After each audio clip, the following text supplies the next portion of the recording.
Maswera sei muri Zimbabwe. Welcome to our channel Zim Confessions and Deep Secrets. Kana kari kuchanga kako kuya panino channel.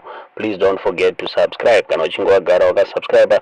Don't forget to comment and share this video. Nasi muri Zimbabwe takuigira nyaya iri kunetsa ma streets social media. Nyaya iri kunzi pane masoja ku Cleveland Range ari kunzi abiswa ikoko mushure mekunge abisa maposters a President Mnangagwa KuMabvuku.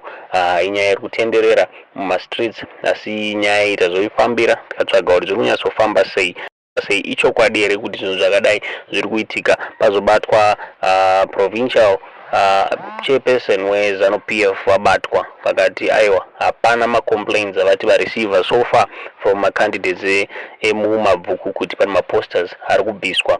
Then pabatwa chairperson weZimbabwe National Army akataura kare akati aiwa hapana macomplaints atasvika kwaari panyaya dzemaposta ayo. Zvireva kuti ndofunga ingori nyaya iri kufambiswa nevanhu, nyaya yekunyeba.